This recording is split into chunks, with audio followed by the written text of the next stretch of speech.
जी नाज़रीन अस्सलाम वालेकुम, मेरा नाम शहजाद वासिब है और आज हम यहाँ मौजूद हैं। हमारे साथ एक सरगोदा की एक मशहूर हस्ती है जिन्होंने माशाल्लाह कमर से भी बहुत सारी कामयाबियाँ हासिल की हैं। स्टेज, टीवी, फिल्म और रेडियो के बेताज बादशाह हैं और हमें बड़े अच्छे लगते हैं। तो आज हमारी गुड लगा कि आज हमने उनको बुलाया और उन्होंने अपना कीमती टाइम निकाल कर आज हमारे साथ मौजूद हैं यहाँ पे। तो उनका नाम लेना चाहूँगा अरशद शेख साहब। तो आज हम उनसे कुछ खट्टी मीठी बातें करेंगे तो बड़ा मज़ा इंशाल्लाह आपको आएगा। तो आइए आपको उनसे मिलवाते हैं। जी सर, अस्सलाम वालेकुम। वालेकुम अस्सलाम। सर, सबसे पहले हम आपको अपने इस प्रोग्राम में वेलकम कहते हैं और हमारी गुड लग है कि आज आपने अपना कीमती वक्त निकाला और आज हमारे साथ यहाँ पे तशरीफ़ रखते हैं। तो सर, सबसे पहला जो सवाल है हमारा ये है कि कुछ आर्टिस्ट ऐसे होते हैं कि जिनका नाम ड्रामा लाइन में कुछ और होता है और रियल लाइफ में कुछ और होता है। तो सर, आपका नाम अरशद शेख है, क्या आपका रियल नेम और शोबिज़ नेम भी यही सेम है या रियल नेम आपका कुछ और है? जब शोबिज़ में आया हूँ उस हवाले से तो मैंने एक जहाँ जावेद शेख साहब मशहूर होते थे, जी, सलीम शेख साहब, और फिर मैंने कहा मैं भी अरशद शेख ही, क्योंकि हमारी कास्ट जो है वो शेख है। जी। तो वैसे मेरा नाम अरशद नदीम है। हर एक इंसान का कुछ एक सिस्टम होता है, एक हादसा होता है। अब ये बताइए कि आप इस जो फ़न की दुनिया में आए तो आपके पीछे कोई हादसा था या कोई शौक़ था या किस चक्कर में आप यहाँ इस शोबिस के अंदर आए? जी, मैं कोई हादसाती अदाकार नहीं हूँ कि मैं कोई वैगन च नहीं वजया सी तो यूँ है कि मैं देखता था यहाँ हमारे सरगोदा में जनाब रफ़ीक अंजम साहब काम करते थे, बड़ा अच्छा माशाल्लाह। तो उसके बाद इनाम खान साहब, उनका बड़ा नाम था। तो इन लोगों को देख के मुझे भी शौक़ पैदा हुआ कि मैं भी ये काम करूं। और जब इन लोगों में बैठना शुरू किया और बड़ा अच्छा लगता था, बड़ा हम लोग एंजॉय किया करते थे। और फिर एक ख्वाहिश ने जन्म लिया कि मैं भी आर्टिस्ट बनूं। मुख्तार साहब, मौला पाक लाई रखे मलक मुख्तार दी आल औलाद का। एक बात तो बता, वो मैं कही जो बच्चा है जिस तरह से गा रहा है बिंगा चिबा होके, वो ये पैदाइशी इसमें नुक्स है या अचानक दौलत आ जाने से इसका दिमाग पुठा हो गया है मौला खैर? ताकि इन लोगों में मेरा ज़्यादा उठना बैठना हो जाएगा। तो फिर इसी तरह ये मैंने आगाज़ किया इस फ़नी सफ़र का। 82 की बात है और पहला मेरा ड्रामा था मैं नौकर सरकार दा, जो कि अकरम अंजम साहब का लिखा हुआ ड्रामा था और डायरेक्टर भी वही थे। वो हमने 3 शहरों में किया, खुशाब, बुलवाल और सरगोदा में 4-4 दिन 12 शो उसके किए और वहाँ से मुझे काफ़ी पजीराई मिली, बड़ी हौसला अफजाई हुई मेरी। तो इसलिए फिर वो शौक़ और बढ़ता गया। तो फिर आज मुझे यानी कि 38 साल हो गए इस फील्ड में आए हुए और मैंने बड़ा एंजॉय किया और बहुत कुछ मैंने पाया इसमें। तो सभी मेरे दोस्त, जितने भी दोस्त अहबाब हैं, वो क्या करते हैं कि आपने इसमें क्या कमाया? मैं कहता हूँ मैंने बहुत अच्छे दोस्त कमाए, यही मेरी कमाई है। और बाकी जो मैं मुतासर हुआ जिस आर्टिस्ट से सरगोदा में, अगर मैं लोकल सतह पे देखूं तो वो रफ़ीक अंजम साहब थे। उनकी डायलॉग डिलीवरी, उनका फुटवर्क, उनके एक्सप्रेशन, उनकी बॉडी लैंग्वेज, वो मुझे बड़ी अच्छी लगती थी। मक्खन और बादाम खिला अपने इस बुढ़े मालिक को, देख तो इसे कितना कमज़ोर होता जा रहा है।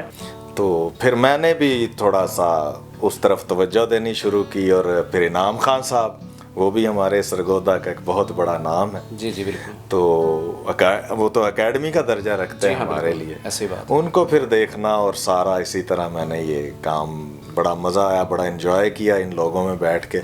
और मुझसे बाद जितने भी जूनियर आर्टिस्ट आए हैं उनके साथ भी काम किया और बड़ा ही अच्छा लगा। मैं तो कहता हूँ अगर आपको पार्ट टाइम में कोई आवारा गर्दी या कोई इससे हट के कोई अगर टाइम मिलता है ना, इन दोस्तों में बैठें, आर्टिस्टों में बैठें, बड़ा प्यार करने वाले, बड़ी मोहब्बत करने वाले, बड़े अच्छे और ग्रेट लोग हैं हमारे जितने भी सरगोदा के आर्टिस्ट हैं।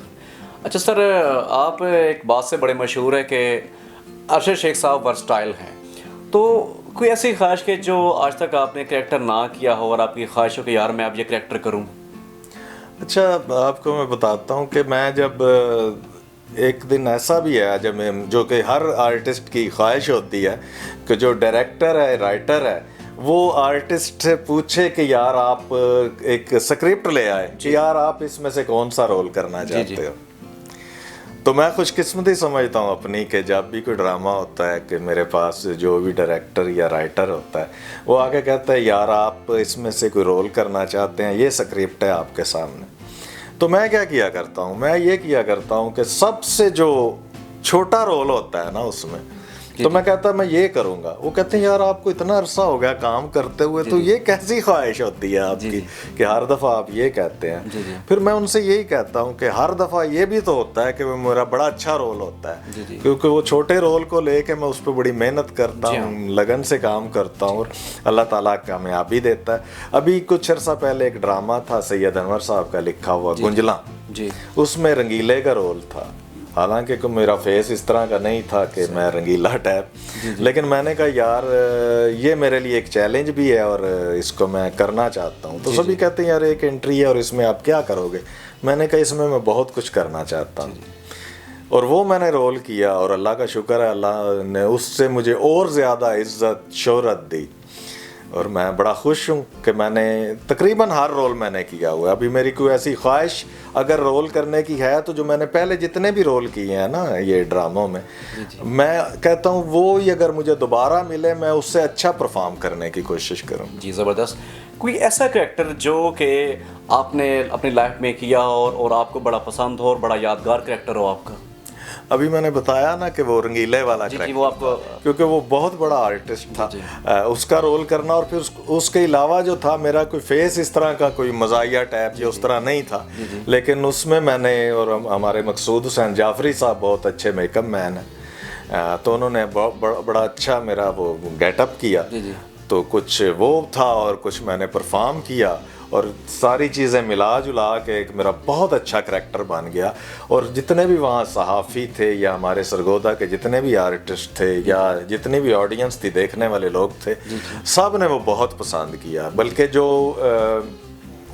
मुझ पे कई जगह पे वो कहते हैं ना तनकीद करना या हसद करना किसी चीज़ पे, वो जनाब जो हासदीन थे वो भी हंसते रहे उस पे कि यार बड़ा अच्छा रोल किया, और बड़ी मुझे दाद मिली वहाँ से ना। और मैं वो कभी नहीं मुझे ज़िंदगी में वो रोल भूलने का। और एक मैंने ट्रेजेडी किया था रोल एक ड्रामे में, एक मजबूर बाप का किया था उसमें, और वो लोगों ने बहुत ज़्यादा पसंद किया था। फिर मैंने मोहम्मद अली को देखा फिल्म में, मैंने कहा सारे कहते, हालांकि मेरा जो पसंदीदा आर्टिस्ट था ना हीरो वो शाहिद था। अच्छा, ठीक है, उसको मैं बड़ा लाइक करता, तो कोई फिल्म ऐसी नहीं जो मैंने उसकी फिल्म छोड़ी हो, सारी उसकी फिल्में और बार बार देखता था। और जब इस फील्ड में आया तो फिर वो घर वालों से छुपा के देखनी, और बड़ी मैंने उसकी फिल्में देखी। फिर मुझे किसी दोस्त ने कहा कि यार ये ज़रा इसकी मोहम्मद अली की परफॉर्मेंस देखो, ये अगर ये काम करने आए हो तो फिर उसको भी देखो एक दफ़ा। उनको मैंने देखा, उनकी घराना फिल्म थी और बेशुमार फिल्में, उस पर मैंने देखा कि यार ये तो मकसद एक पूरे एशिया में इतना अच्छा परफॉर्मर नहीं है कोई। जो उनके एक्सप्रेशन होते थे, ऐसे बात करते करते ही ऐसे चेहरा फेस वहीं पे रख के हंसा भी देना है और रुला भी देना है, और ये उन्हीं में क्वालिटी थी। और अल्लाह ताला उन्हें अपनी जवारे रहमत में जगह दे, बहुत अच्छे आर्टिस्ट थे। अच्छा सर, एक बड़ा ही अच्छा और दिलचस्प सवाल है मेरा आपसे कि आपने लाइफ में बड़े कैरेक्टर किए हैं, तो आज आप हमारी ऑडियंस को कोई जो अपने कैरेक्टर किया हो जो आपको अच्छा लगता हो, जो आपके लिए यादगार हो, उसमें से कुछ हिस्सा जो है आप लाइव एक्ट ज़रा करके दिखा सकते हैं आप हमें प्लीज़?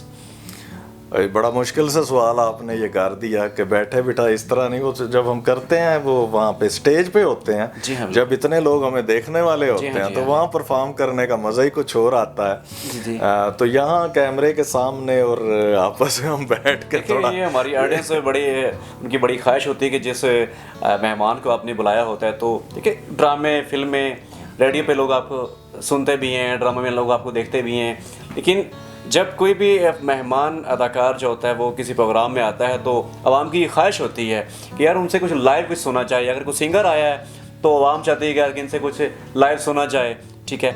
तो हमारी भी, मेरी बल्कि ज़ाती ये ख्वाहिश है, बल्कि हमारी आवाम की भी ये ख्वाहिश होती है कि फ़नकार जो है लाइव कुछ परफॉर्म करे, ठीक है, क्योंकि आजकल ज़माना चल गया ट्रैक का, ठीक है। ट्रैक जो है वो अच्छी चीज़ है, लेकिन ये है कि फ़नकार को जब वो किसी प्रोग्राम में जाए तो उसको अपना लाइव परफॉर्म करना चाहिए। तो ये मेरी भी ख्वाहिश है, तो प्लीज़ आप जो आपका दिल करे कुछ हमारी ऑडियंस को कुछ करके दिखाएं। जो मैंने इसमें वो किया था ना, वो था रंगीले का रोल, तो उसमें मैं वो आता हूँ तो वो लड़की खड़ी हुई होती है जो उस फिल्म में होती, तो उसका गेटअप ऐसा है कि बिल्कुल ही बुरा सा उसका बनाया हुआ होता है, कोजी जिसे कहते हैं ना, वो कर रही थी दूसरी हमारी सुमेरा मलिक वो रोल ना। तो उसके पास वो कहती है कि मैं इसको फंसा के लाई हूँ, दूसरी जो उसकी दोस्त होती है कि इसके साथ आप ना कोई अटैचमेंट करें और बड़ा दौलतमंद है और बड़ी खुश रहोगे इसके साथ। तो वो फिर मैं जाता हूँ उसे, मैं फिर वो कहता हूँ नहीं मेरे तो विवाद कौजिए वो इस पाकिस्तान दे विच दो भी चीज़ां तो कुड़ियां मरदियां ने, एक मेरे हुसन तो ते दूजे सूदी मेकअप मैन दी बहुत हाल। हमारा एक रेडियो प्रोग्राम है FM 96 पे हर जुमे को शाम 5 से 8 बजे तक। जी बिल्कुल, बड़ा मशहूर कैरेक्टर है आपका उसमें, एडी जट का। तो हाँ जी, उसमें एडी जट का मैं कैरेक्टर करता हूँ। जी बिल्कुल। तो वो आप मुझसे कुछ सवाल करेंगे तो मैं उसका आपको जवाब चलें ठीक है, मैं आपका साथ देता हूँ, तो आप हमें करके दिखाइए तो कि बड़ा मज़ा आएगा हमारी ऑडियंस को। जी एडी जट साहब, आप खैरियत से पहुंच गए ना शहर के अंदर? आज मैं तो खैरियत नाल पहुंच गया, पर रस्ते च ना मेरी भेड़ होने लगी आई। किससे? मैं उतों घरों आया सवाणी दे नाल थोड़ा जा झगड़ा जिहा बन गया। ये सवाणी किसे बोलते हैं आप?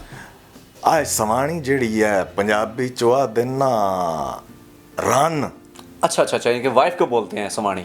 हाँ, आए गल हुण को गल कीती है, वाइफ को बोलते हैं। ठीक हो गया। हाँ, तो वो मैं ना टेंशन इच आस बड़ी। मैं जदा बस च बैठा ना तो मेरे नाल एक बकरी भी। अच्छा। बकरी भी मैं लई तो मैं बह गया वन के बकरी नूं ही नाल बहाया, तले बहाया, सीट ना ही लई, सीट दे पैसे मंगदे, नीचे बिठाया। हाँ, ठीक, फर्श दे उत्ते, बस दे फर्श ते। ठीक हो गया। तो वो बात मैं बहाया तो मैं बैठा उत्थे सीट दे उत्ते।